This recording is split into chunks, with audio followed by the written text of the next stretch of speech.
Kita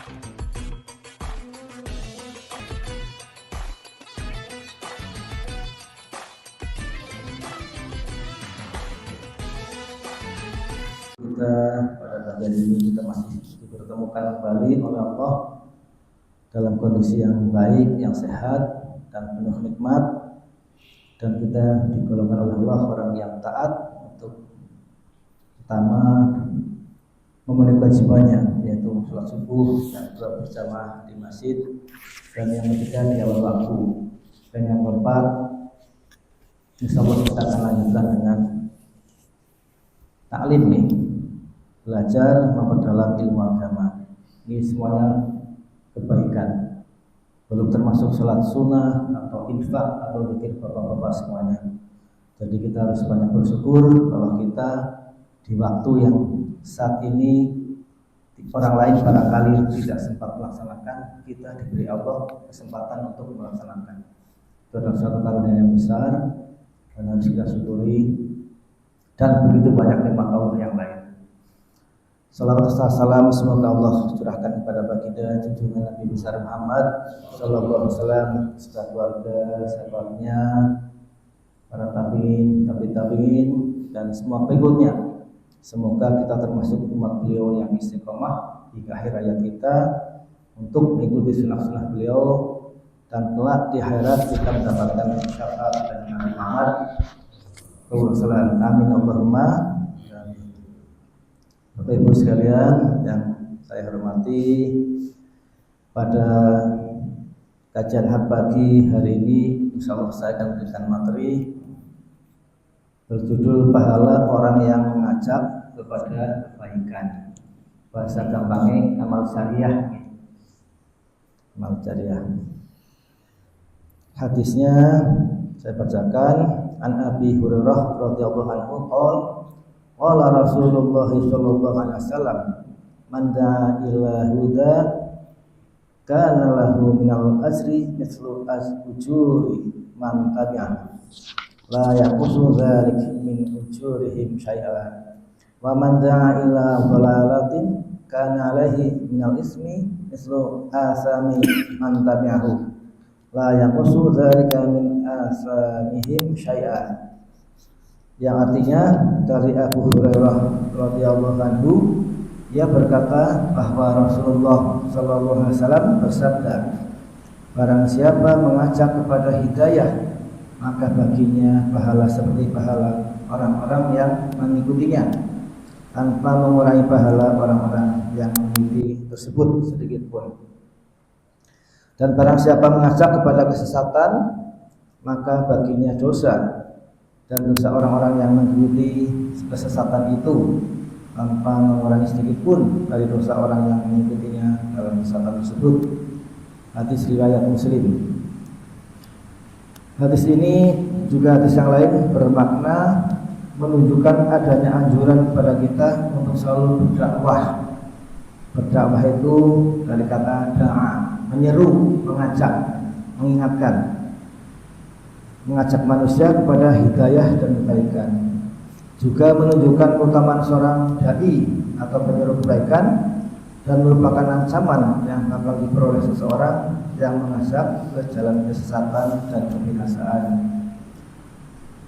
Betapa besar kejahatan dan dosa yang ditimpakan pada sang pengajak maksiatan itu. Alhamdulillah.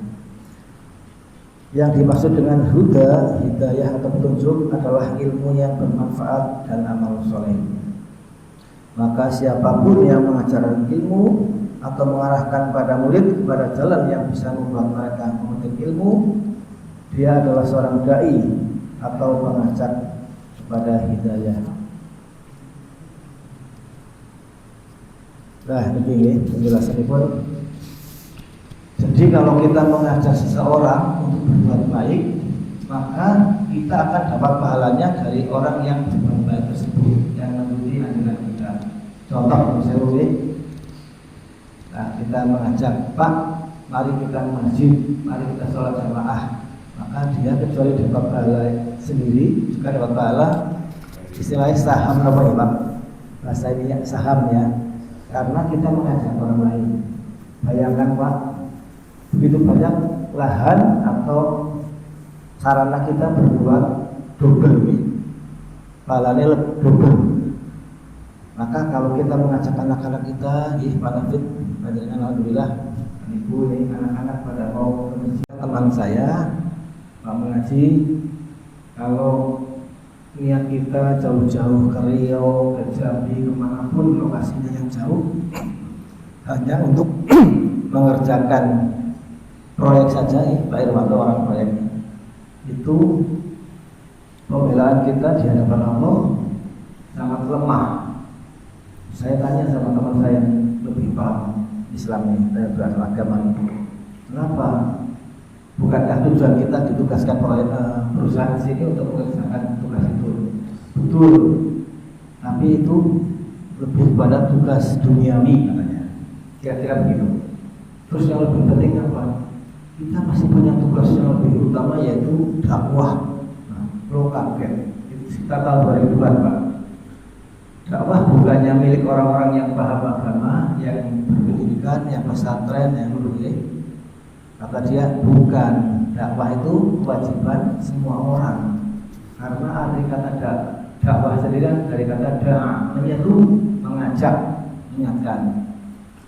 Lah kula nuwun agar nang kota ngaten iki kan kathah nggih sing lulusan ilmu agamanya tinggi lah, lulusan pesantren atau sarjana agama dan sebagainya.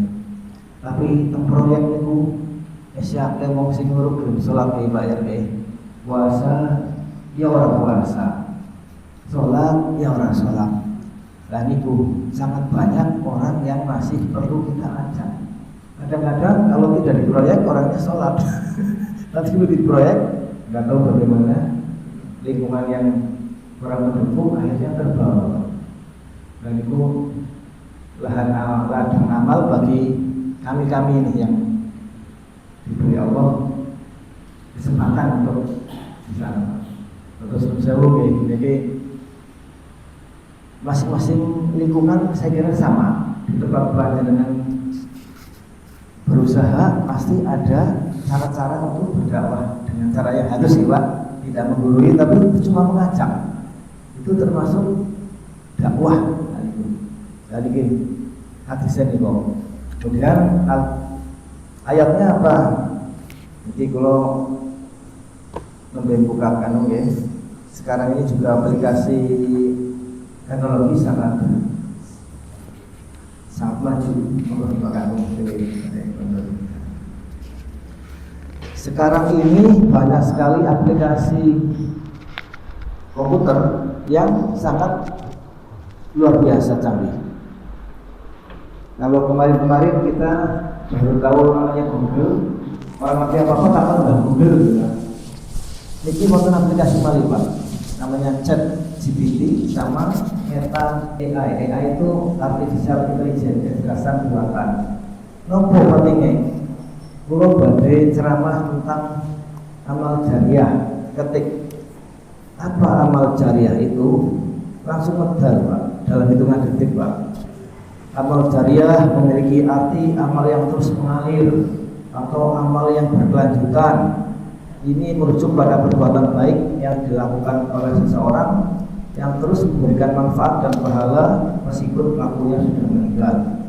Contohnya, amal yang dilakukan selama hidup, membangun masjid, sekolah, fasilitas umum, menulis buku atau karya ilmiah yang bermanfaat, mengajarkan ilmu atau keterampilan kepada orang lain, menyumbangkan kebajikan untuk anak yatim atau fakir miskin. Manfaat amal jariah: 1. Pahala terus mengalir meskipun pelakunya sudah meninggal. 2. Meningkatkan kesadaran dan kebaikan dalam masyarakat. Yang ketiga, menjadi warisan spiritual yang berharga. Yang keempat, membawa manfaat bagi diri sendiri dan orang lain. Dasar hukumnya Quran surat Al-Baqarah ayat 261, Al-Kahfi 46, dan hadis Nabi Muhammad SAW tentang amal jariah yang tadi saya bacakan di antara lain. Oke, Al-Baqarah 261 nih. Kalau kita tanya lagi, bisa nih sebutkan terjemah ayat sekian, padahal mali Pak. Ayatnya yang di Al-Baqarah 261, A'udzubillahi minasyaitonir rajim. Masalul ladzina yunfiquna amwalahum fi sabilillahi kamathali habbatin ambatat sab'a sanabila fi kulli sumbulatin mi'atu habbah. Wallahu yudha'ifu liman yasha' wallahu wasi'un 'alim. Al-malu wal banuna zinatul hayatid dunya wal baqiyatus shalihatu khairun 'inda rabbika thawaban wa khairun amala. Yang artinya harta dan anak-anak adalah perhiasan kehidupan dunia, tetapi amal kebajikan yang terus-menerus adalah lebih baik pahalanya di sisi Tuhanmu, serta lebih baik untuk menjadi harapan. Ya. Jadi kalau pencipta aplikasi ini orang Islam diniati mencari ridho Allah, luar biasa, pahalanya terus-menerus. Terus yang menciptakan Google Map nih, biar kalau kita mau ke daerah yang baru kita buka peta, oh Surabaya, jalannya Ahmadiyah ini, jalan Sutomo, jalan apa, kita mau kemana, Semarang, apa mau jalannya Pak Rito, daerah Leburan, MT Aryono mau lagi, Badir Kanal Leburan. Sekarang ini dengan klik ngetik mawon dan kalau ingin tahu ini kalau antar ibu itu Arab pertemuan IHR tahu Rejasari Gang Nangka sebelah tuh di sini aja contoh gitu Rejasari Pak klik Gang Nangka boleh sekarang roket kan kalau setitik belah kulon dalan langsung ketemu Masya Allah. Sini menciptakan listrik yang ada wong Islam lagi luar biasa nih pahalanya terus menerus. Nah, kita bisa apa? Nah, pertanyaan ini apa yang bisa kita lakukan? Monggo sarang-sarang kalau di sekitar kita ada yang bisa kita ajak untuk melakukan kebaikan, mari ingatkan. Misalnya tidak tidak menyinggung lah, halus ya. Ayo mari kita ke masjid, mari kita ramaikan, mari kita ngaji. Itu bisa dengan ucapan, tindakan maupun kita ngetik sedikit, nulis apa media sosial yang kita pakai, niatipun mengajak kepada kebaikan. Itu berbahaya. Saya teringat nasihat salah satu ustaz, kalau kita punya anak, kita punya cucu, sedapat mungkin kita yang ngadani, kita yang ngajari Al-Fatihah. Pas 45 ribu dewek ya, level putul ini kan, masih kalafit belum ya. Diajari ngaji, salawat, zikir, puji-pujian. Nah, itu akan jadi pahala yang akan terus menerus. Selama dia melakukan itu, maka insya Allah orang tua kita, guru-guru kita mempunyai amal jariah yang banyak, karena mereka telah mengajarkan kepada kita untuk berbuat kebaikan ini. Sampai kita dari sholat, guru ngaji, Pak Kiai, Ustadz, Ustadzah, orang tua, bapak ibu, itu pentingnya kita mengajarkan. Tidak harus dengan uang nih. Kita mengajarkan ngaji kan tidak harus uang. Juga yang kedua, yang luar biasa pahalanya insya Allah itu yang menyusun buku Iqra. Buku Iqra itu bagaimana belajar membaca Al-Quran. Ini Ustaz Asad Hamam atau Hamam Asad yang di Jogja itu Al-Mahfud, Masya Allah. Di berbagai belahan dunia, tidak cuma di Indonesia, orang belajar membaca Iqra itu Masya Allah.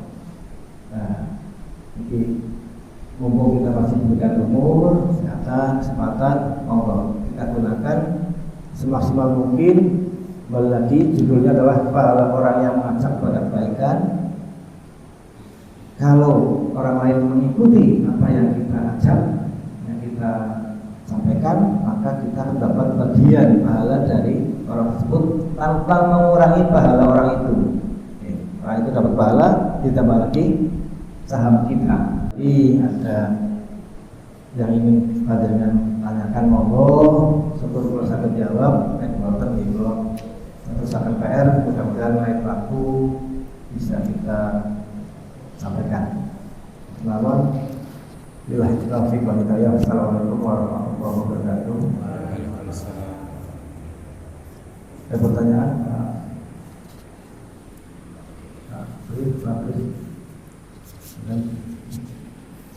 Mas Wahyu? Belum. Ya, oke. Ini ada pertanyaan? Belum jelas Toyo? Alhamdulillah. Atau ibu-ibu mungkin? Ya, monggo Pak Pri. Ini kan tadi mengajar. Ya. Kalau kita diam ada kemungkaran. Aplikasinya apa dan? Ada juga sahabat yang lemah lembut terus Usman itu bukakan cara dakwahnya lembut. Gitu. Mulanya tentang Indonesia ada yang berbeda. Kalau menurut zaman dulu ada FPI itu dia mencontoh sikapnya Umar. Angger Ramadan kok wong isi pada dodolan perang dengan cara keras tutup bahasa Inggris. Tapi ada yang lemah, yang lebih lagi acaranya halus menghimbau supaya warung-warung jangan buka di siang hari atau kalau buka ditutupin lalu buka. Walau mati pahalanya panggil, tapi kita punya kewajiban untuk mengingatkan minimal itu Pak. Agar istilah kewajiban tetap terjadi, minimal kita gugur kewajiban kita. Misalnya umpama mengko pos rodanya dijadikan tempat maksiat, judi apalagi nah ini minimal kita wajib mengingatkan. Karena itu semua dilarang ya. Kemarin khutbahnya Pak Khojin itu berjudi, minum khamr, kombinasi, nah itu dilarang. Nah seperti itu Pak. Juga sebelum kejadian itu terjadi, kita wajib mengingatkan bahayanya. Tidak cuma kenapa kita bersikap seperti itu, misalnya mungkin. Oke, bagus. Umpama kalau sudah ada rencana mau ada apalah tentang di sini yang tidak baik, kita wajib agar kita tidak bisa langsung ke orang. Aku harus negur kok, terus nanti orang penak ya. Oh iya, kita punya RT. Pak RT, saya dengar si A mau begini, bisa lah. Tolong disampaikan lah. Ini ya dasarnya ini harus jelas Pak. Dasar untuk kita menegur atau menolak itu harus jelas apa supaya bisa dipahami karena kita hidup bermasyarakat. Kalau kita egois ya akan dijauhi orang. Jadi memang perlu ada teknik dakwah bagaimana mempengaruhi orang dengan cara yang lembut. Yang susah adalah Pak, tidak menyinggung perasaannya susah Pak. Ini buatan zaman sini kan gampang banget tersinggung ya. Maksudnya dengan orang itu tapi sulit ternyata diterima pihak lain tidak sama. Kira-kira begitu loh. Tetap ada kewajiban kita untuk menolak. Misalnya ada peraturan daerah Desa Dasari, Lubuk Kali Bogor mau dijadikan sentra peternakan babi mamali atau pembuat pabrik minuman keras. Kalau itu jelas Pak. Mungkin sebelum kita bergerak DPRD kita punya wakil rakyat di sana, nah harus menolak dulu. Sekali itu diizinkan, wah dosanya kalau di sana kita tanda tangan itu pejabatnya ini lu tahu jawab Pak besok nih, dan itu awalnya di situ. Nah, ketika kelingan Pulau Sewu berapa tahun yang lalu ke Batam, Pak Ir baru datang ya. Sekian puluh tahun yang lalu Batam itu ramai banget Pak. Beda karo Singapura, ibaratnya nyebrang Kobes 15 menit setengah jam ya, kalau nyebrang 45 menit nyebrang. Jadi ada orang yang kerja di Singapura, tinggalnya di Batam, pagi nyebrang, sore nyebrang. Atau sebaliknya Tanya kita ini. Sekarang kan banyak orang yang tertarik dengan rumah makan gratis itu ya. Terus banyak orang yang mungkin sudah mendirikan masjid atau pondok pesantren sudah berlebihan lah ya. Dari berminat untuk membuka rumah makan gratis itu ya. Nah kita secara makanan itu kan dikonsumsi terus habis. Terus apa itu menjadi amal jariah apa tidak itu? Apa cuma fisik bangunannya saja, apa makanannya ikut terus ikut amal jariah itu? Ini sepemahaman saya nih Pak, si pendirinya itu awalnya hidup susah, tapi dengan bahkan dia sakit pun sewu wong lanang boten sakit kalau menjalankan kewajiban itu awalnya nih Pak siapa namanya itu masih muda nih. Kemudian dia menolong seorang nenek dengan nenek yang sakit, dia kunjungi, dia kasih makan seadanya. Dan dukungan dari istri itu tahu bahwa ketika dia menikah itu dia tidak bisa jalan kewajiban suami. Dengan amal yang seperti itu kok kemudian Allah menurunkan pertolongan, sakitnya sembuh Pak. Itu awal mulanya di podcastnya. Hanya dasar dari berarti kalau kita berbuat baik Allah akan nolong dengan cara yang lain. Nah, kesimpulan seperti itu kemudian diamalkan. Jadi setiap kali ada apa yang dia punya, ada orang lain butuh, dia salurkan bantu. Kemudian muncul ide untuk membuat rumah makan gratis. Itu juga tadinya dia sendiri. Kemudian ada orang tertarik untuk bergabung, kan banyak juga orang yang berlebihan ya. Karena kalau menurut Kanjeng Nabi itu definisi orang kaya orang yang cukup untuk makan hari ini, Pak. Bukan untuk setahun atau 5 tahun ke depan. Nah, orang-orang di Jakarta kan banyak yang kepingin, misalnya sudah tersentuh hatinya untuk berbuat apa. Yang orang bisa ngaji, yang orang bisa macam-macam, yang bisa naik urut makanan. Menurut saya seperti itu. Kemudian banyak orang berbondong-bondong. Dia pun kadang bingung, satu sebungkus habis. Masuk, anak paling murah ya, tapi dengan keyakinan ramadhan yang tinggi, alhamdulillah bahkan sudah membuka banyak cabang. Di Broka artinya bersedekah, bersedekah. Kemudian orang lain mengikuti dan itu terus, maka amal jariahnya pahalanya terus Pak. Lah itu yang sudah dimakan kan habis. Itu termasuk amal mengalir terus apa tidak itu? Enggak, yang dinilai ibadahnya adalah memberikan sedekah itu ya, tidak fisiknya yang gitu ya. Kan memberi makan, akhir miskin, tahu duafa itu sedekah. Jadi kalau dia bersedekah langsung dapat pahala 1.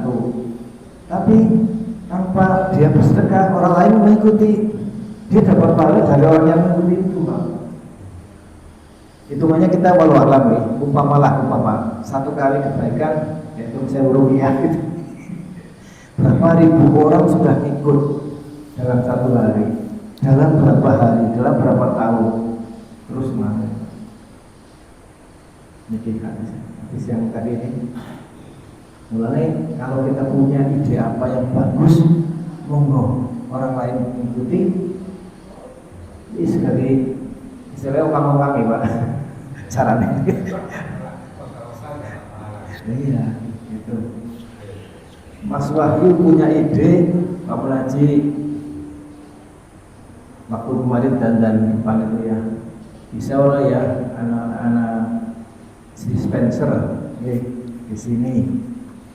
Aduh, dispenser kalau pikiran ya jadinya apik tapi dilihat dulu kasnya saya bilang gitu. Kenapa sih Mas? Mau itu kalau kita lagi kerja sini Pak RT yang ngambil kita ngambil air dari dispenser punya RT di pos. Kalau kita punya sendiri kan kita bisa berbagi kepada jamaah. yang membutuhkan bagus idenya nih. Lanjut, kemudian kalau berkembang selanjutnya ada Pak Bambang, Mbak Ufi yang sedekah dispenser. Mas Wahyu dapat pahala enggak? Dapat. Saudara. Oh, dia yang mengusulkan. Bagus banget, dapat apa? Bareng-bareng misalnya siapa saja yang terlibat sama saya gitu. Terus boleh colongan, boleh apa, boleh meja, PRT nyumbang kopi. Jadi mari kita jadikan masjid ini untuk lahan kebaikan bagi semuanya. Karena apa? Kita mesti disediakan waktu, kesehatan dan lain-lain oleh Allah untuk berbuat kebaikan itu. Jangan tunggu kita sakit, kalau sakit bisa apa ibaratnya ini. Karena mari kesinannya lalu sholat jamaahnya. Kita masih sehat.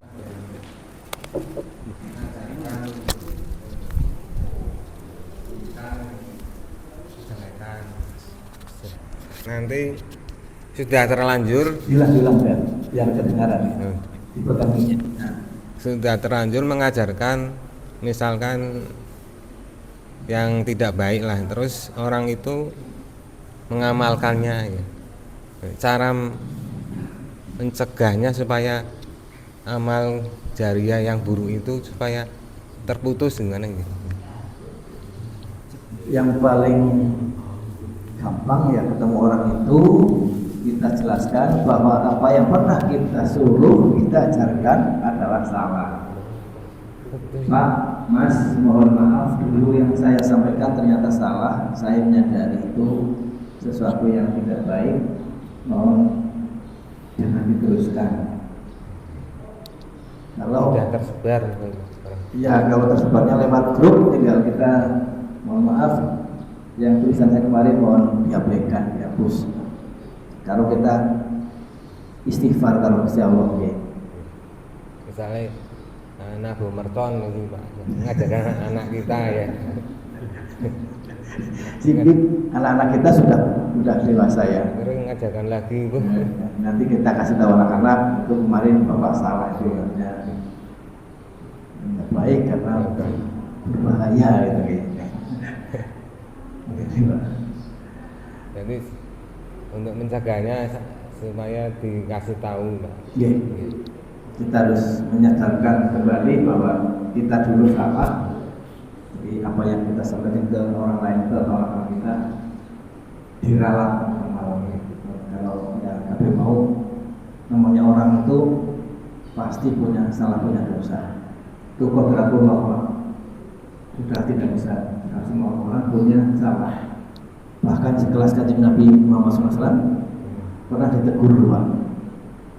Gara-gara nopo banyak ayatnya ya, janganlah kamu mengharamkan sesuatu yang Allah halalkan. Gitu. Oke, kalau itu tambah tetap.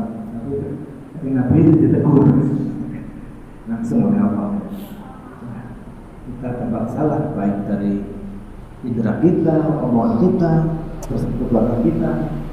Banyak sekali kita syukur kalau kita sadar bahwa itu oh ya ini kalau mau kalau Mas Wahyu ini Mas Wahyu saya mesti kan kalau dihapus ya saya hilap atau waktu itu mungkin bawa emosi lah di ngomong kayak gitu ya, padahal itu baik.